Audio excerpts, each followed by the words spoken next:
Champak one जंगल में बंटी कबूतर अपनी पत्नी मिंटी चिड़िया और अपनी दो बेटियों पीलू और लाली के साथ रहता था।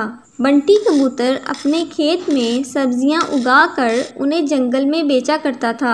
इसी से उसकी रोजी रोटी चलती थी। सब्जी ले लो सब्जी, ताज़ा ताज़ा हरी हरी सब्जी। जो आएगा वो खाएगा और जो नहीं आएगा वो पछताएगा। अरे बंटी भैया, ये बात तो तुमने बिल्कुल सच कही। जिसने तुम्हारी हरी ताजी सब्जियों को नहीं चखा वो तो सचमुच पछताएगा। चलो अब मुझे 1 किलो पालक, 1 किलो मूली और हाँ 1 किलो ये मेथी तोल दो। बंटी भैया, आपके खेत की सब्जियां तो सबसे ताज़ी और फ्रेश होती हैं। मुझे ना आप 1 किलो बैंगन, 2 किलो टमाटर और साथ में प्याज भी तोल देना। जी, आप दोनों का बहुत बहुत धन्यवाद। आप दोनों बस 2 मिनट रुकिए, मैं आपकी सब्जियां तोल देता हूँ। बंटी कबूतर अपने खेत की बहुत देखभाल करता था और उसमें तरह तरह की सब्जियां उगाकर बाजार में बेचता। सर्दियां अब जा चुकी थी और गर्मी का मौसम शुरू हो गया था।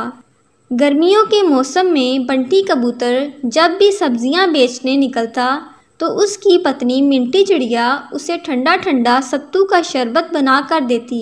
अरे मिंटी चिड़िया, अरे तुम्हारा सत्तू का शरबत बनकर तैयार हो गया हो तो मुझे जल्दी से दे दो। सूरज सर पर चढ़ आया है और मुझे सब्जियां बेचने जाने के लिए देर हो रही है। जी ये लें। कितना टाइम लगा दिया तुमने। तुम्हें पता है ना कि ग्राहकों के आने का टाइम हो गया है।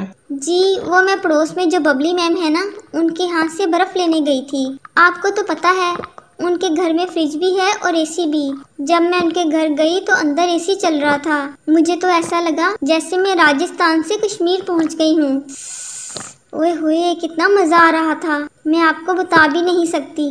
काश के हमारे घर में भी एक एसी होता। मिंटी चिड़िया, अब सपने से बाहर आ जाओ, मुझे देर हो रही है। अब मैं चलता हूँ। और हाँ, खुली आंखों से सपने देखने में कोई बुराई नहीं है।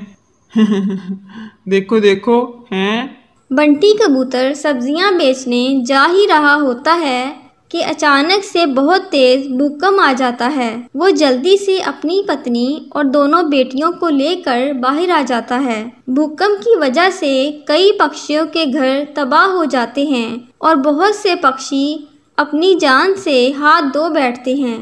बंटी कबूतर अपने परिवार के साथ सही सलामत बच तो गया था, लेकिन भूकंप में उसका सब कुछ तबाह हो जाता है।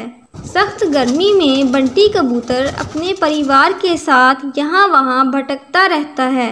तभी उसकी बेटी पीलू उससे कहती है, माँ बाबा, मुझसे अब और नहीं उड़ा जा रहा। मुझे बहुत गर्मी लग रही है और प्यास भी लगी है। बस बेटा, थोड़ा सब्र कर लो। बस आगे पानी की नदी है, वहाँ जाकर पानी पीते हैं। फिर वो एक नदी पर पहुंचकर पानी पीते हैं और फिर एक बड़े से पेड़ के नीचे अपना लकड़ी का घर बनाकर रहने लगते हैं। एक ही झटके में हमारी सारी दुनिया ही उजड़ गई। इतने सालों की मेहनत सब बर्बाद हो गई। अब हम और हमारे बच्चे कैसे जिएंगे? अगर आप ही हिम्मत हार जाएंगे तो फिर हम सबको कौन संभालेगा? हम अपनी नई जिंदगी की शुरुआत करेंगे। अपने बच्चों की खातिर हम खूब मेहनत करेंगे। इन्हें किसी भी चीज़ की कमी नहीं होने देंगे। इसके बाद मिंटी चिड़िया और बंटी कबूतर एक अमीर कालू कौवे के यहाँ नौकरों का काम करने लगते हैं। कालू कौवा अपनी पत्नी सुंदरी कौवी और अपनी एक बेटी हरी के साथ रहता था। उनके घर में ज़रूरत की हर एक चीज़ मौजूद थी। उनके पूरे घर में एसी लगे हुए थे, यहाँ तक कि उनकी रसोई में भी एसी लगा हुआ था। बंटी कबूतर उनके घर में साफ सफाई का काम किया करता था, जबकि मिंटी चिड़िया उनके लिए खाना बनाया करती थी। एक दिन वो दोनों पीलू और लाली को भी अपने साथ काम पर ले आते हैं। तभी वो दोनों हरी के कमरे के बाहर खड़ी होकर चुपके से देखने लगती हैं। हरी मेरी बच्ची, ये लो बेटा, ये रही आपकी आइसक्रीम, कोल्ड ड्रिंक और ये पिज़्ज़ा और बर्गर। अब आप आराम से बैठकर टीवी देखो। और ये लो, अब मैंने एसी भी ऑन कर दिया है और इन सब के बाद आपको स्टडी भी करनी है। Okay, do you understand? Okay mom, मैं समझ गई। अब बार बार मुझे एक ही बात मत बोला करो, मैं कोई दूध पीती बच्ची नहीं हूँ। ओके बाबा। अच्छा अब एसी ऑन है, अगर ज्यादा ठंड लगे तो इसे बंद कर देना। Okay okay mom. इसके बाद सुंदरी कौवी वहाँ से चली जाती है। उस कमरे से ठंडी ठंडी हवा बाहर भी आ रही थी, जिसका आनंद पीलू और लाली ले रही थी। वाह यार पीलू, ये हरी तो कितनी खुशकिस्मत है, इसके कमरे में तो एसी लगा हुआ है। हाँ लाली, काश हम भी एसी में रह पाते। तभी हरी की नजर उन दोनों पर पड़ जाती है और वो चिल्लाते हुए कहती है, तुम गरीब टीचर पक्षी, यहाँ मेरे कमरे के बाहर खड़े होकर मुफ्त में एसी की हवा खा रही हो, चलो निकल जाओ यहाँ से। हरी उन दोनों को डंडे से मारकर कमरे से बाहर निकाल देती है। तभी वहाँ सुंदरी कौवी, कालू कौवा, मिंटी चिड़िया और बंटी कबूतर भी आ जाते हैं। पीलू, लाली बेटी, तुम दोनों ठीक तो हो ना? तुम दोनों को कोई चोट तो नहीं आई ना? नहीं माँ, हम दोनों ठीक हैं। तुम दोनों सच कह रही हो ना? हाँ पापा, हम सच कह रहे हैं, हमें कोई चोट नहीं आई।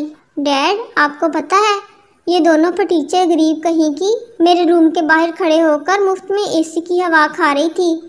ये बात सुनकर कालू कौवा और सुंदरी कौवी गुस्सा हो जाते हैं और बंटी कबूतर और मिंटी चिड़िया को खूब खरी खोटी सुनाते हैं। अरे तुम दोनों ने अपने बच्चों को अकल सिखाई है कि नहीं? इन्हें कोई मैनर्स हैं कि नहीं? इस तरह किसी के रूम के बाहर खड़ी होकर मुफ्त में एसी की हवा खा रही हैं। हमसे गलती हो गई जो तुम्हारे घटिया और गरीब बच्चों को अपने सुंदर से घर में आने दिया। अब इनको बोलो कि जल्दी से यहाँ से दफा हो जाएं, नहीं तो मुझसे बुरा कोई नहीं होगा। लेकिन मालकिन वो। क्या तुम दोनों को समझ नहीं आता कि मैंने क्या कहा?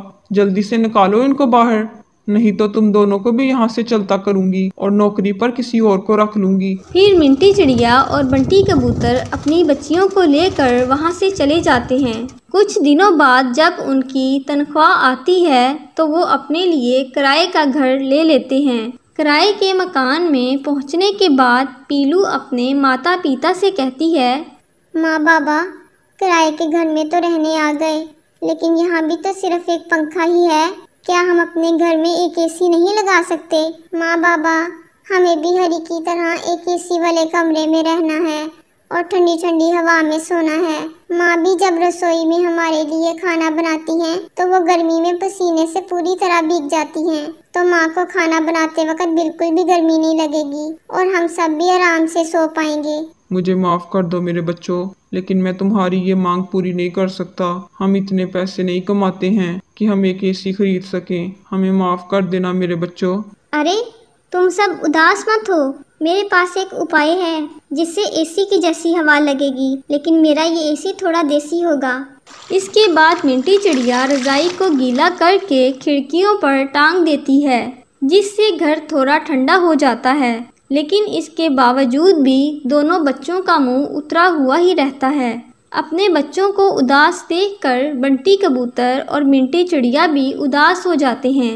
ऐसे ही कुछ दिन बीत जाते हैं। एक दिन सुंदरी कौवी अपने गार्डन के पौधों को पानी दे रही होती है कि तभी अचानक चक्कर आने से वो बेहोश होकर ज़मीन पर गिर जाती है।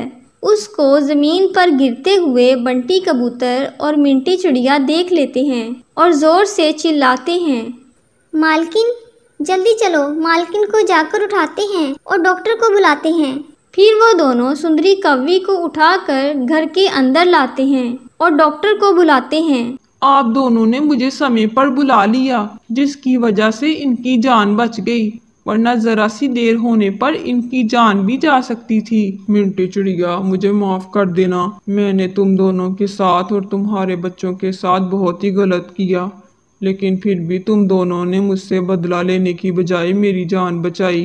थैंक यू अंकल आंटी, मेरी मम्मी की जान बचाने के लिए। मेरी तरफ से आप दोनों को और पीलू और लाली को भी सॉरी। बंटी कबूतर, ये कुछ पैसे रखो, इन पैसों को तुम हमारी तरफ से इनाम समझकर रख लो और प्लीज मना मत करना, हम तीनों को ही अपनी गलती का पछतावा है। इसके बाद वो तीनों ही अपनी गलती की माफ़ी मांगते हैं और बंटी कबूतर और मिंटी चिड़िया उन पैसों से अपने घर के लिए एक एसी खरीद लेते हैं। एसी देखकर पीलू और लाली बहुत खुश होती हैं। ये अब हमारे घर पर भी एसी है, हम भी ठंडी ठंडी हवा खाएंगे। सचमुच हाँ हाँ, हम भी रात को आराम से सोएंगे। इसके बाद वो सब एसी की ठंडी ठंडी हवा में चैन की सांस लेते हैं।